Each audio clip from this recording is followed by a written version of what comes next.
80তে আল্লাহ বলছে, তোমাদের মধ্যে কারো মৃত্যুকাল উপস্থিত হলে সে যদি ধন সম্পত্তি রেখে যায়, তবে পিতামাতা ও আত্মীয়-স্বজনের জন্য ওসিয়ত করা তোমাদের জন্য কুতিবা করা হলো।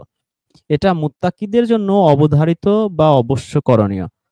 মানে হচ্ছে ওসিয়তে কোনো সম্পদ বাদ পড়লে বা ভুলে গেলে বা হঠাৎ আকস্মিক দুর্ঘটনায় মৃত্যু হলে 11 থেকে 12 অনুযায়ী সম্পদ বন্টন হবে। আচ্ছা, এটা আমরা এক্সট্রা লিখে দিয়েছি আরকি, এটা অনুবাদে নাই। এটা মানে হচ্ছে দেখেছি, যে এটা হ্যাঁ, ওসিয়ত করেছেন। নোট, এটা নোট তার আর কি। হ্যাঁ, তার ১০০ কাঠা জমি আছে। সে ৯০ কাঠার ওসিয়ত করছে, ১০ কাঠার কথা সে ভুলে গেছিল হঠাৎ। মানে মৃত্যুর সময় রোগে-টোগে বা অন্য কারণে হয়তো সে মনে নাই। তাহলে সেই ১০ কাঠার বন্টনটা কিভাবে হবে? এই ৪ এর ১১ থেকে ১২ এই ২ টা আয়াত অনুযায়ী হবে। অথবা যদি তার অ্যাক্সিডেন্টালি সে মারা গেছে, সে ওসিয়ত করতে পারে নাই। হঠাৎ গেছে ঢাকা, লঞ্চ ডুবিতে মরে গেল। হইতে পারে না এরকম? তাহলে কি হবে? তাহলে এই একই সিস্টেম, মানে এই যে ৪ এর ১১ থেকে ১২ এই অনুযায়ী বন্টন হবে। আচ্ছা, এরপরে ১৮১ তে বলা হচ্ছে, এরকম ওসিয়াতের কথা শোনার পর যদি কেউ তা পরিবর্তন করে, তবে যারা পরিবর্তন করবে তারাই হচ্ছে পাপিষ্ঠ বা গুনাহগার। এখন একটা ওসিয়ত তিনি করেছেন, আমার বড় ছেলে পাবে ১০ কাঠা, মেজো ছেলে পাবে ৫ কাঠা। মেজো ছেলে খারাপ। আর ছোট ছেলে পাবে ১০ কাঠা। মেজো ছেলে কথাবার্তা শোনে না, নেশা-টেশা করে, এই সেই করে, চেষ্টা করছে উনি অনেক ভালো করার, সে করবে না। টাকা পেলেই সে নেশা করে। এখন তিনি কি করলেন? চিন্তা করলেন যে ওর অবস্থা এমনিই খারাপ, এরে আরো টাকা দিলে আরো টাকা, আমি এত কষ্ট করে সম্পদ গড়েছি, আরো উড়ায় নষ্ট করবে, তাই না? ৫ কাঠা দিল। এটা বলার পরে এখন যদি সেই বাবার মৃত্যুর পরে যদি কেউ এটা চেঞ্জ করতে চায়, সেই মেজো ভাই করলো কি? সেই মেজো আর তার আত্মীয়-স্বজন বা বোন-টোন অন্যদেরকে ধরে-টরে বা তাদেরকে পটায়-টটায় বলল যে, "তুই বলবি যে আমি আব্বা এটা বলছে, এটা ভুল বলছে। আমি শুনি নাই।" এইভাবে ৫-৬ টা সাক্ষী করে ঘোরানোর চেষ্টা অনেকেই কিন্তু করে। করে না? হুম, হুম, হুম। এখানে পরিষ্কার আল্লাহ বলে দিচ্ছে, যদি কেউ তা পরিবর্তন করে শোনার পর, যারা পরিবর্তন করবে তারা পাপিষ্ঠ হবে। একেবারে ক্লিয়ার কাট কথা আল্লাহর, এখানে আর কোনো ঝামেলা নাই। নিশ্চয়ই আল্লাহ সবকিছু শোনেন, সবকিছু জানেন। এবার ওসিয়তের সাক্ষী কারা? এটা সূরা মায়দার ১০৬ নম্বর আয়াতে গেলে ওসিয়তের সাক্ষী সম্পর্কে আপনারা ডিটেইলস জানবেন। এবার ১৮২ আয়াতে আল্লাহ বলছেন, তবে কেউ যদি কোনো ওসিয়তকারীর ওসিয়তে কোন রকম পক্ষপাতিত্ব কিংবা অন্যায়ের আশঙ্কা করে এবং স্বীয় হস্তক্ষেপের মাধ্যমে মূল ওসিয়তের কোনো ন্যায্য পরিবর্তন করে সংশ্লিষ্টদের মধ্যে বিরোধ মীমাংসা করে দেয়, তাহলে তার কোনো পাপ হবে না। এই বিষয়টা একটু সেনসিটিভ এবং আমাদের একটু বুদ্ধি বিবেক সবকিছু এখানে প্রয়োগ করতে হবে। এখন হয় কি? অনেক সময় বাপ দেখা যায় যে মৃত্যু আসছে, ওসিয়ত করবে। কিন্তু দেখা যায় ছেলে মেজোটাকে বড় ছেলেকে ভালোবাসতো। কিন্তু কোনো একটা কারণে কেউ একজন কান পড়া দিছে বাপরে। যে আপনার ছেলে আপনার নামে তো অমুক, অমুক জিনিস বলে বেড়াইছে। এখন এটা যে কান পড়া, পাশের সে বাপের মানে ছোট মেয়ে শুনতেছে বা আ ও তার মা, মানে ওই যার সম্পর্কে কান পড়া দিছে তার স্ত্রী শুনতেছে বা আত্মীয়স্বজন অন্য কেউ একজন শুনতেছে। সে বুঝতেছে যে তার বাপকে কান পড়া দিছে। এইজন্য বাপ তারে একটু কম দেওয়ার চেষ্টা করতেছে। তাই না? তো সে তখন বলে দিতে পারে যে, "মিয়া ভাই, আপনার বড় ছেলে সম্পর্কে যা শুনছেন, আসলে আমি তো ঘটনাটা জানি। এটা তো আসলে এরকম না।" এরকম সে বুঝানোর চেষ্টা করতেছে। তাই না?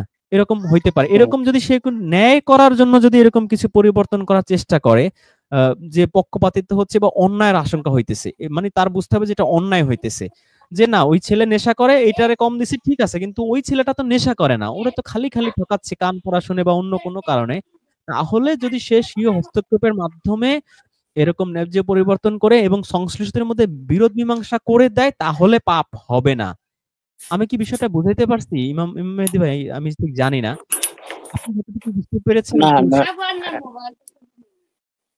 ঠিক আছে, ঠিক আছে। এটা আমি ওরকমটাই ভাবতেছিলাম। একটু কনফিউশন ছিল যে আসলে মীমাংসাটা কিসের উপর ভিত্তি করে হবে। ঠিক আছে, বুঝতে পেরেছি।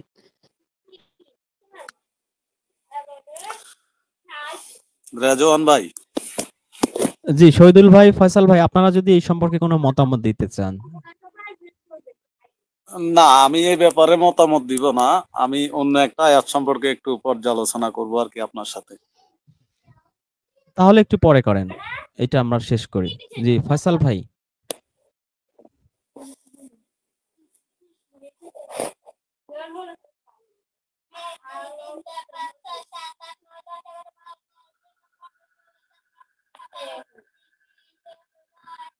আচ্ছা, ইয়াসমিন নার্গিস লিখেছেন, স্ত্রী নামের সম্পত্তি স্ত্রী মারা গেলে সম্পত্তি কে পাবে? সম্পত্তি ওই যে ৪ এর ১১-১২। এটা তো এই আয়াতের মধ্যে আমরা বলে দিলাম 4-11-12 অনুযায়ী মারা গেলে সেরকম ভাবে যাবে। আর যদি তিনি ওসিয়ত করে যান তাহলে তো ভালোই, ওসিয়ত যাকে যেমন দিবেন সে তেমন পাবে, এটা তো তার সম্পত্তি, সে সে যেভাবে করে আর কি। আচ্ছা, এই সম্পত্তি নিয়ে আর কোনো কমেন্ট আছে কি? তাহলে একটু কমেন্টের উত্তর দেই। আচ্ছা, 46-9 ডক্টর কায়েম লিখেছেন। আচ্ছা, এটা হোয়ার আই এম আই নবী তো দূরের কথা, নবীর 14 গোষ্ঠী কোনো সুপারিশ করতে পারবে না ভাই। নকিব হাসান লিখেছেন আল আজহার চ্যানেল অনলি কোরআন, অনেক অনেক কথা আমাকে নিয়ে বললে তো তার চ্যানেল ভিউ হয়, নাহলে কেউ দেখে না, 5 জনও দেখে না। আমাকে নিয়ে বললে সেটা 500 জন দেখে, সে তো বলবেই। হোয়ার এম আই লিখেছেন ভাই কাউকে নবীর সুপারিশের ব্যাপারে কোরআনের আয়াত দেখলাম, তারপর সে হাদিস দেখালো যে দেখ হাদিসে সুপারিশ আছে, সে স্পষ্ট আয়াত মানছে না, এটা কার বৈশিষ্ট্য? কাফেরি না মুশরিক, দুটোই বৈশিষ্ট্য। প্রথম কথা তো আয়াত না মানা মানে সে কুফরি করছে, আয়াত অস্বীকার করছে। আর সে শিরক মুশরিক হচ্ছে এই সেন্সে যে আল্লাহর সাথে সে এই আবু হানিফাকে বা বুখারীকে সে শরীক বানাচ্ছে, যে বিধান তো দিবে একমাত্র আল্লাহ। বুখারী বা ইভেন নবী রাসূলদেরও তো বিধান দেওয়ার বা নিয়ম কানুন দেওয়ার তো কোনো অথরিটি আল্লাহ দেয়নি। সুতরাং তা সে আল্লাহর সাথে তাদের যদি অথরিটি মনে করে থাকে তাহলে তো সেটা মুশরিক হয়ে গেল। মুমতাজ হোসেন লিখেছেন রিজওয়ান ভাই আপনার এই অনুবাদটা কোথায় পাবো? এটা taskiyanofs.com এ পাবেন আর কি। এটা সবগুলো ড্রাফট আকারে আছে আর কি। ওটা আমরা এটাকে আরো অনেক অ্যানালিসিস রিসার্চের দরকার আছে, আরো পরিশীলিত করার দরকার আছে। ঠিক আছে, আর পাচ্ছি না যেহেতু। আচ্ছা রিজন জি ভাই, তাহলে আমার জি আমার আমার হচ্ছে যেটা বলার, যে আমার ঠিক মনে পড়তেছে না বাকারার 80, 81, 82 আয়াত নাকি এর আগে আলোচনা হয়েছিল। না হয়নি। মানে এটা কিসে আমি বলি আপনাকে, যারা বলে যে হচ্ছে আহ কিছুদিন জাহান্নাম খেটে তারপরে জান্নাতে যাবে, এরকম বলে না অনেকে?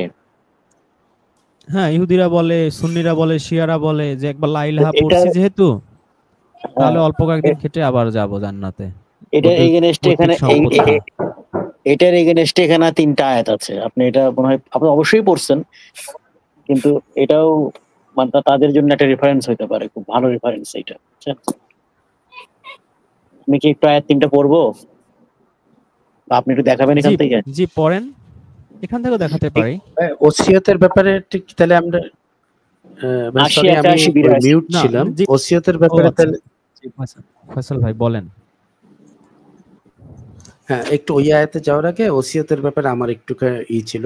কালকেই বোধহয় একটা আলোচনা ছিল, একজন আর কি করলো যে তার দাদা তার বাবার অন্যান্য ভাই বা বোন থাকতেও সে তার বাবাকে সব সম্পত্তি ওসিয়ত করে দিয়ে গিয়েছিল। পরবর্তীতে তার তার দাদা মারা যাওয়ার পরে সে তার ভাই বোনদেরকে সঠিকভাবে আবার সে বন্টন করে দিয়েছে। তা এইটা কি এখন যে আয়াতের যে আমরা শুনলাম, এটা কি তাহলে ওই লঙ্ঘনের মধ্যে কি পড়ে যাবে? এটা একটু আমি জাস্ট ক্লিয়ার হওয়ার জন্য। না, লঙ্ঘনের মধ্যে কেন পড়বে? না, লঙ্ঘনের কারণ মধ্যেই তো সে পড়বে তো এটা। তার এটা লঙ্ঘনের মধ্যেই পড়বে এটা। ওসিয়ত লঙ্ঘন হবে তো এটা দিয়ে। কারণ সে তো দাদার ওসিয়তটাকে দিয়ে গেছে তার বাবাকে, তার দাদা ওসিয়ত করছে না না, একজনকে। এইখানে তার আমি তাহলে অন্য আয়াতটা আবার আনি। আমি আবার আনি। ফয়সাল ভাই, এখানে দুটা পয়েন্ট। জি ওসিয়তকারীর কোন রকম পক্ষপাতিত্ব, তো পক্ষপাতিত্ব কিরকম? না না না, ওসিয়তকারীর 81 নাম্বার ছোট, আয়াত, 82 নাম্বার না, এটা না না উনি ওইটা 81 পরে নাম্বার আয়াত যাচ্ছি, নেবেন। পরে যাচ্ছি। ওসিয়তকারীর পক্ষপাতিত্ব কিরকম? যে অনেকে হয় না, বাপে কি করে ছোট ছেলেকে বেশি ভালোবাসে বা ছোট মেয়েকে বা বড়, এরকম কিন্তু অনেক অনেক ফ্যামিলিতেই হয়। বেশি ভালোবাসে, ওইটাকে বেশি দিতে চায়, কিন্তু দেখতেছে যে যেটাকে ছোটটাকে বেশি ভালোবাসতেছে কিন্তু তার মেজো ছেলেটা খুব কষ্টে আছে, ছেলেটা ভালো কিন্তু অভাব অনটনে আছে, ওইটাকে যদি সব বেশি দিয়ে দেয় তাহলে ছোট ছেলে মেজো ছেলেটার অবস্থা খুব খারাপ হবে। তো এটা ওয়ান কাইন্ড অফ পক্ষপাতিত্ব। এমনি যে ওই মেজো ছেলেটাকে কম দিচ্ছে সে খারাপ ছেলে এই জন্য না, দিচ্ছে ওইটাকে বেশি ভালোবাসে এই জন্য। ওই যে ইউসুফ নবীর গল্প সূরাটা নিশ্চয়ই পড়েছেন, যে ইয়াকুব নবী কিন্তু ইউসুফকে একটু বেশি ভালোবাসতো, বাসতো না? তো কিন্তু বেশি জি জি ভালোবাসতো বলে কিন্তু জি সে কিন্তু অন্য 11 ছেলেকে ঠকায় নাই, তাদেরকে খারাপ জানতো এরকমও না, বা কোনো সম্পত্তি কোনো দিক থেকে ঠকায় নাই কিন্তু। তো ভালোবাসতেই পারে, কিন্তু যদি বিষয়টা এমন দাঁড়ায় যে বাবা তার ছোট ছেলেটাকে বেশি ভালোবাসতেছে, বেশি ভালোবাসতে যে আরেকটা ছেলেকে সে ঠকাচ্ছে, এরকম মনে হইতেছে, এরকম মনে হয় কিন্তু অনেক সময় আমাদের, যে ওর কোনো এমনি অপরাধ নাই। একটা এক্সাম্পল আমি জি একটু আগে দিয়েছি যে মেজো ছেলে নেশা করতে এই জন্য ওরে কম দিচ্ছে, সেটা কিন্তু লজিক্যাল, যে সম্পত্তি উড়ায় ফেলতে পারে। কিন্তু যদি বিষয়টা এরকম দাঁড়ায় যে মেজো ছেলের কোনো অপরাধ নাই, মেজো ছেলেটা খুব ভালো, বাবার সেবা যত্ন সবই করে, কিন্তু বাবা ছোটটাকে একটু বেশি ভালোবাসে দেখে তার অনেক বেশি দিচ্ছে। হ্যাঁ, একটু বেশি অবশ্যই দিতে পারে, যে আচ্ছা মেজোটাকে আমি 20 বিঘা দিচ্ছি, তোকে যা 25 বিঘা দিলাম। কিন্তু এখন যদি এমন হয় যে মেজোটাকে 20 দিচ্ছি, তোকে দিচ্ছি 40, এটা একটু অতিরিক্ত হয়ে গেল না ভাই? এই জন্য দেখেন আয়াতটার পরের অংশে আল্লাহ জি জি বলতেছে যে যে কিংবা অন্যায়ের আশঙ্কা করে, মানে পক্ষপাতিত্ব কিংবা অন্যায়, তা আপনার কাছে যদি মনে হয় যেটা অন্যায় হইতেছে, আসলে জুলুম হয়ে যাইতেছে, তাহলে আপনি যদি এটা স্বীয় হস্তক্ষেপের মাধ্যমে মূল ওসিয়তে কোনো ন্যায্য পরিবর্তন করেন, ন্যায্য এখানে কথাটা দেখেন, ন্যায্য পরিবর্তন যদি আপনি করে যদি বিরোধটা মীমাংসা করে দেন, তাহলে কোনো পাপ হবে না। মানে আপনার মাকসাদটা খেয়াল রাখতে হবে, আপনার মাকসাদটা হইতে হবে কি, ন্যায্য, ন্যায্যতার ভিত্তিতে, তাই না? মানে আপনার লক্ষ্য হবে ইনসাফ করা। আপনার লক্ষ্য যদি হয় যে না, ওই মেজো ছেলে হইছে আমার মেয়ের জামাই, তাহলে মেজো ছেলের একটু বেশি পাওয়ায় দেই, তাহলে কিন্তু আবার জিনিসটা খাটবে না, তাই না? জি আমি কি বুঝাইতে পারছি ফয়সাল ভাই?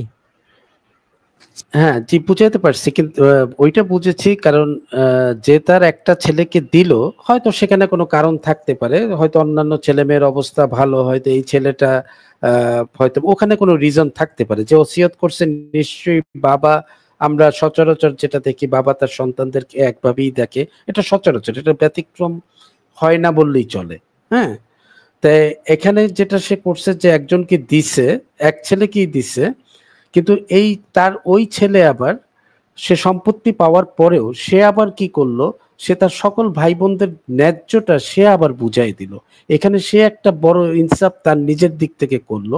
এখানে সে কি কোনো লঙ্ঘন করলো কিনা, এটা ছিল আমার মেইন পয়েন্ট। না, যখন তাকে দিয়ে দিল, সে এবার যা করে, এটা তার বাবা তাকে ওসিয়ত করে দিচ্ছে, এখন সম্পত্তি কিন্তু তার বাবার নাই, সম্পত্তি এখন জি, বাবার আছে, এখন ওই লোকের। না, এখন ওই যে এই জন্যই আমি তাকে জি এক্সাম্পলটা দিচ্ছি যে আপনার বাবার সম্পত্তি যদি খালে ফেলে, সেটা তার ব্যক্তিগত ব্যাপার, কিন্তু তার বাবার এটা মনে রাখা উচিত যে এই সম্পদ এখন আমার, এখন এই সম্পত্তির ওয়ারিশ হচ্ছে আমার সন্তানেরা, তাই না? তাদের যেন জি আবার না জি ঠকাই, আমি আবার ভাইদের দেখতে গিয়ে আমি আবার সন্তানদের যেন না ঠকিয়ে ফেলি। অথবা এমন হতে পারে যে এই বড় সন্তান দেখা যায় বাবের জন্য অনেক করছে, বাপরে, সে দেখা গেল সে বড় ছেলে, চাকরি বাকরি করে ঘর বাড়ি সব করে দিছে, বিল্ডিং টিল্ডিং করে দিছে, জায়গা জমি কিনে দিছে, বাবার জন্য তার বিশাল অবদান। এই জন্য বাবা চিন্তা করলো আমার বড় ছেলেটা সংসারে এত অবদান রাখছে, এত কষ্ট করছে, টাকা পয়সা জমায় না কখন, ওকে আমি একটু 10 কাঠা জমি বেশি দেই, তার সাথে আমি ইনসাফ করি। কিন্তু বাবা কি করলো, সম্পত্তি পাওয়ার পর সে বললো যে আমি সুষম বন্টনে যাব, আমি যে কমিউনিস্ট সিস্টেম আছে না, কমিউনিস্ট, সুষম জি বন্টনে যাব। না, বাবা তো দিয়েছে তাকে ওই সেন্স, আমি ঠিক এক্স্যাক্টলি জানি না ঘটনা কিন্তু এরকম হওয়ার সম্ভাবনাই সাধারণত থাকে আর কি। ঠিক আছে? তো সে তো জি জি কমিউনিস্ট, ভাই, সে এখন তার সম্পদটা সে কমিউনিজম হিসেবে সবাইকে সমান দিল না, খালে ফেলে দিল। এটাকে আমি এই জন্য কালকে বলেছিলাম সে এটা এটা বোকামি। এটা তো এখন তোমার সম্পদ ভাই, তোমার এখন তো ইনসাফ করতে বলে নাই, এখন তোমার ওয়ারিশ যারা তাদের নিয়ে তুমি চিন্তা করো, তাই না? জি এবার ক্লিয়ার। মানে আজকে আয়াতটা আসলো, এই আয়াতের পরিপ্রেক্ষিতে কালকের এইটা আমি এটা একটু করে নিলাম, এখন আমি ক্লিয়ার। জি ধন্যবাদ ভাই।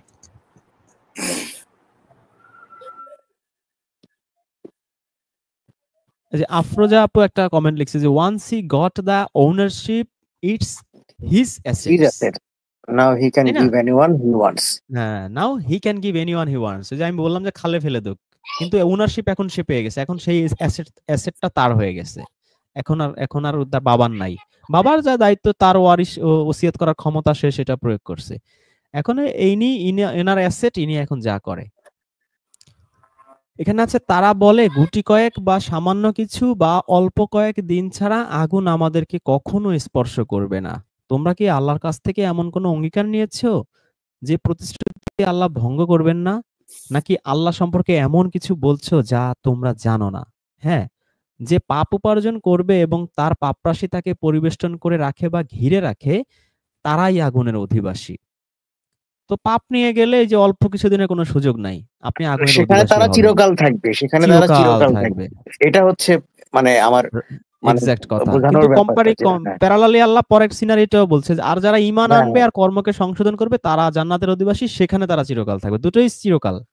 চিরকাল, হ্যাঁ দুটো ওই যে অপশন, দুটো অপশন। কিছুদিন খেটে আমরা আগে শুনতাম যে কিছুদিন জাহান্নাম খেটে জান্নাতে যাবে কিছু মানুষ, তারপর হচ্ছে তাদের গায়ে হচ্ছে জান্নাত জাহান্নাম খাটার দাগ দেখা যাবে, কালশিটা দেখা যাবে, সেগুলো দেখে জান্নাতীরা হাসবে। হ্যাঁ, এরকম কত কাহিনী শুনছি, আমার মনে পড়ে এগুলো, বুঝছেন?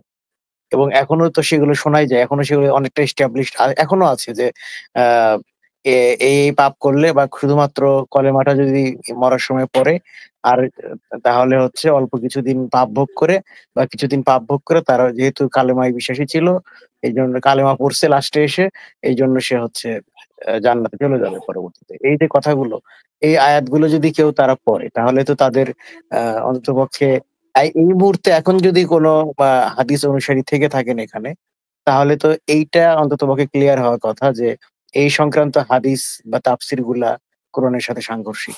যে কিছুদিন খাটার পরে জান্নাতে যাবে, জাহান্নাম খাটার পরে। এটাই আরকি আমার বলার। আমি আজকে পড়তেছিলাম বাকারা। তো তখন এই কিছু ব্যাপার আমার পয়েন্ট গুলো চোখে পড়ল। এইজন্য। তো আরো কিছু ব্যাপার আছে, সেগুলো আমি পার্সোনালি আপনার সাথে আলোচনা করব ইনশাআল্লাহ। পাবলিকলি বলব না, কারণ আচ্ছা, ওসিয়ত সম্পর্কে মাইদার যে আয়াতটা ওটা একটু আনেন না, একটু ওটা একটু আমরা সাক্ষীর ব্যাপারটা একটু বুঝি, যেহেতু ওসিয়ত নিয়ে আলোচনা হলো, ওইটা একটু মানে ওটাও একটু একই সাথে ক্লিয়ার হয়ে যায়।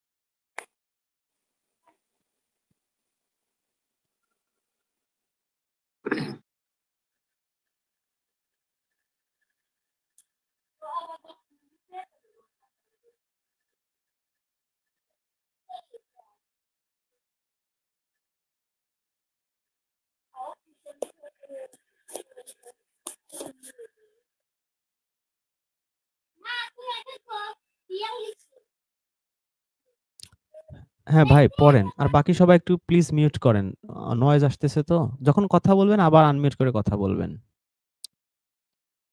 তোমরা যারা ঈমান এনেছো, শোনো, যখন তোমাদের মধ্যে কারো মৃত্যু উপস্থিত হয়, তখন ওসিয়ত করার সময় তোমাদের মধ্যে থেকে ২ জন ন্যায়পরায়ণ লোককে সাক্ষী রাখবে। অথবা তোমরা সফরে থাকলে এবং সে অবস্থায় তোমাদের মৃত্যুর বিপদ এসে পড়লে তোমাদের ছাড়া অন্যদের, অর্থাৎ অমুসলিমদের মধ্য থেকে ২ জন সাক্ষী রাখবে।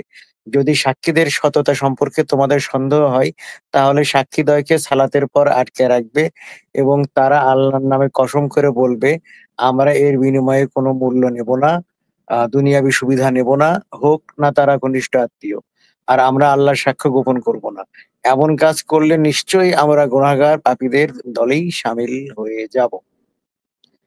এখন এখানে পড়তে গিয়ে আমি আরেকটা জিনিস এখানে চোখে পড়ল, সেটা হচ্ছে তোমরা যদি সন্দেহ হয় সাক্ষীদ্বয়কে সালাতের পর আটকে রাখবে। এই সালাতের পর আটকে রাখবে বলতে কি বোঝাচ্ছে আসলে? ওই যে আপনার মনে করেন যে মৃত্যু উপস্থিত হয়েছে, আপনার পাশে এখন ২ জন হিন্দু আছে হুম, বা খ্রিস্টান, মুসলিম নাই। আপনার মৃত্যু চলে আসছে। হুম। তাহলে কি করবেন? তাদেরকে বলবেন যে এখন তো ভাই তোমার তো সাক্ষী দিতে হবে, তুমি এখন নামাজ পড়ো। নামাজ পড়াবেন জোর করে পিটাইয়া? সেটা কি করে সম্ভব? এখন কোরআনে বলছে যে ওই হিন্দুরেও নামাজ পড়াইতে হবে। আপনার কি করার আছে?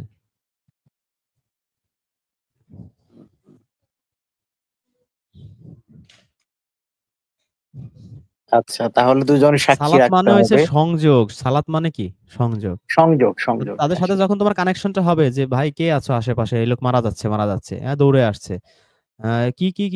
মারা যাচ্ছি ভাই, আমার তো এই অবস্থা, আমি এখন ওসিয়ত করতে চাচ্ছি। আমার জায়গা জমি আছে। আমার সব বড় ছেলেকে দিয়ে দিলাম। আর ছোট ছেলেকে এতটুকু দিলাম, মেয়েকে এতটুকু দিলাম। তোমরা সাক্ষী থাইকো ভাই। ঠিক আছে না? হুম, হুম, হুম। যার সাথে যখন তার কানেকশনটা হবে, কানেক্টিভিটি কেউ নাই, কার সাথে সংযোগ হয় না। সে একা কারে ওসিয়ত করবে? কারে সাক্ষী রাখবে? সম্ভব? সেটাই। কিন্তু ওসিয়তটা বোধহয় সুস্থ থাকা অবস্থায় করে গেলেই ভালো। কারণ মারা রাইট। যাওয়ার আগ মুহূর্তে সিচুয়েশনটা কেমন হয় সেই সময় করে ওগুলো মাথায় থাকবে? থাকবে না। না, আবার অনেক সময় হয়ে যায়। অনেক সময় অ্যাক্সিডেন্ট হয় না মানুষের? সেটাই তো, সেটা তো বটেই। না, অনেক সময় হয় যে আ মৃত্যুশয্যায় অসুস্থ মারা যাবে, কিন্তু কথা বলতেছে বা সে ব্রেইন ঠিক আছে, সেক্ষেত্রে হয়। কিন্তু দেখা যাচ্ছে যে হঠাৎ করে হার্ট অ্যাটাক করে ফেলছে। তখন সে ওসিয়ত করবে কেমনে? না করলে ওই যে সূরা নিসার 11-12 যাইতে হবে। না ওই তো করতে সেটাই পারলে। আর কি, সেটাই আর কি। আর হচ্ছে কি জাহিদ ভাই আনমিউট করে কথা বলতে হবে ভাই।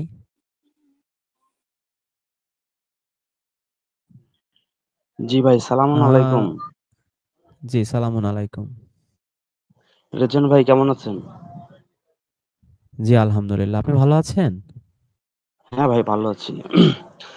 তবে এই যে একটা কিছুক্ষণ আগে একটা আয়াত দেখালেন না, এই আয়াতটা নিয়ে আমি অনেকদিন আর কি চিন্তা ভাবনা করছিলাম। আসলে আয়াতটা বুঝতাম না যে আসলে আসলে হিন্দু বা অন্যদেরকে কিভাবে সালাতের কথা বলে। আজকে আপনার এই আয়াতটা আলোচনা করার পরে আর কি বিষয়টা আমি বুঝতে পারলাম আসলে সালাত এখানে কি বুঝাইছে আল্লাহ।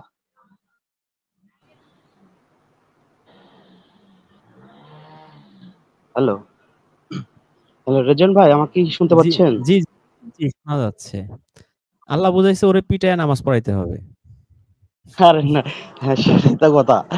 আমি আসলে এই আয়াতটা মানে অনেকদিন চিন্তা ভাবনা করলাম কিন্তু বুঝতে পারিনি। কিন্তু আজকের আপনার যে ভাবে বুঝালেন বিষয়টা কিন্তু অনেকটা ক্লিয়ার হলো আমার কাছে আরকি।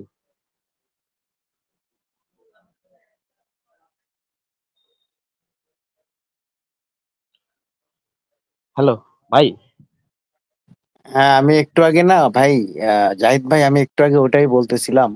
যখন হচ্ছে ওই যে মৃত্যুর পরে কিছুদিন জান্নাত জাহান্নাম খেটে জান্নাতে যাওয়ার আলোচনা হচ্ছে, তখন আমি এটাই বললাম যে এই রেফারেন্স যারা শুনবে তাদের মনের মধ্যে খটকা থাকলে কেটে যাওয়ার কথা, বা যারা হাদিস অনুসারী আছে তাদের অন্ততপক্ষে যদি বোঝার ক্ষমতা থাকে তাহলে বোঝার কথা। তো সেটাই দেখেন, আপনি দেখেন এই আলোচনা শুনতে, শুনতে কিন্তু আপনার মনের দ্বন্দ্বটা কেটে গেছে। তো এটাই হ্যাঁ, আরকি, হ্যাঁ। যাদের মনটা মানে সত্যিই যারা হচ্ছে সার্চিং ফর ট্রুথ, হ্যাঁ? তো তারা কিন্তু অবশ্যই পাবে। আর যারা আগে থেকেই ব্লকড হয়ে আছে যে হচ্ছে আমি অ্যা একটা পন্থার মধ্যে আছি, এখন আমার কাজ হলো সেই পন্থাটা এখানে এসে স্প্রেড করা। তো তারা তো আসলে বোঝার মতো করে মনটা খুলে রাখে না। তাদের মনটা খোলাই থাকে না। এইজন্য তারা বোঝেও না। এটাই হলো কথা। আর যাদের মনটা খোলা থাকে বোঝার জন্য, যে আমি আমি জানবো, বুঝবো, আমার বোঝা দরকার, জানা দরকার, তারা হচ্ছে এই যে আপনার মতো দেখেন না। আপনি কিন্তু প্রশ্নই করেননি কিছু। তার আগেই উত্তর পেয়ে গেছেন, তাই না? হ্যাঁ, মেহেদী ভাই, হ্যাঁ, হ্যাঁ, ভালো আছেন জি। আপনি? আপনাকে অনেকদিন থেকে মানে যাই হোক আপনার লাইভে আলোচনা শুনি। তো আপনার আচ্ছা। সাথে সরাসরি কথা বলতে পেয়ে মানে আমার খুব ভালো লাগতেছে। না, বিষয়টা এমন না। বিষয়টা হচ্ছে যে দীর্ঘদিন মানে বেশ কিছুদিন যাবৎ এখানে আসি, জানার জন্য, বোঝার জন্য, আলোচনা করি। এইটাই। এর বাইরে আসলে আ অন্য কিছুই না। আর আপনি আপনি আমার সবচেয়ে ভাল লাগতেছে যে একটা বিষয় এখানে অবতারণা করা হলো, একটা আয়াত প্রসঙ্গক্রমে আনা হলো। তারপরে সেই আয়াতের আলোচনার বিপরীতে আপনি আপনার কোন একটা দীর্ঘদিন জমে থাকা একটা প্রশ্নের উত্তর পেয়ে গেলেন। এটাই ভাল লাগতেছে। আর আমার সাথে কথা বলতে পেরে যেটা ভাল লাগতেছে বললেন, এটা হয়তো আপনার ভালোবাসার বহিঃপ্রকাশ। এখানে আমরা যারা আছি কোরআন নিয়ে আলোচনা করি, কোরআনের কথা আ বোঝার চেষ্টা করি, কোরআনকে জানার চেষ্টা না, করি। এইটাই আমাদের না, মধ্যে বাইন্ডিং বা বন্ধন, ভালোবাসা এটাই। এই ভালোবাসাটা হ্যাঁ, এই যে এখন আপনার প্রতি আমারও তৈরি হয়ে গেল। না, মেহেদী ভাই ঠিক আছে। রেজন ভাই যেরকম আমি ভালোবাসি, ঠিক আছে? সেটা হ্যাঁ, আমার দ্বীনি ভাই হিসেবে। মানে কোরআন তো বলছে যে মুমিন আরেক সেটাই, মুমিনের ভাই। ঠিক সেটাই, আছে? সেটাই। না, হ্যাঁ। যাই হোক। তো ওই যে মনে করেন যে আপনি ইয়াটা দিলেন না যে হচ্ছে কিছুদিন তারা জাহান্নামে জ্বলার পরে আবার ফিরে আসবে। এই কথা হুম, কিন্তু হুম। সূরা আল ইমরানের ২৪ নম্বর আয়াতেও কিন্তু বলা আছে কিন্তু। ঠিক আছে? তারা কিন্তু দাবি করতিছে যে হচ্ছে জাহান্নামে কিছুদিন জ্বলার পরে আমরা আবার মানে সেখান থেকে গুটি কয়েকদিন যদি জাহান্নামে দেয় তারপরেও আমাদেরকে গুটি কয়েকদিন দেওয়ার পরে আবার মানে আরকি তারা জান্নাতে যাওয়ার সে আশঙ্কা করে। এই ২৪ না, নম্বর ৩ নম্বর সূরা আল ইমরানের ২৪ নম্বর আয়াতেও কিন্তু বলা আছে। আচ্ছা। হইছে কি, আমি আজকে হচ্ছে বাকারাটা নিয়ে স্পেশালি একটু বসছিলাম, বুঝছেন? তো হুম, সেখানে বসে আমার কিছু পয়েন্ট আমি নোট আউট করছি। তার মধ্যে ২ টা এখানে আলোচনা করছি। আর বাকিগুলো যেগুলো আছে এগুলো এখানে আলোচনা করব না। সেটা অন্যভাবে জানার চেষ্টা করব রিজান ভাইয়ের কাছ থেকে আলোচনা করে। তো এই এই এইজন্য আসলে এই মুহূর্তে বাকারার আয়াতগুলোই আমার মাথায় ঘুরতেছে, বুঝছেন?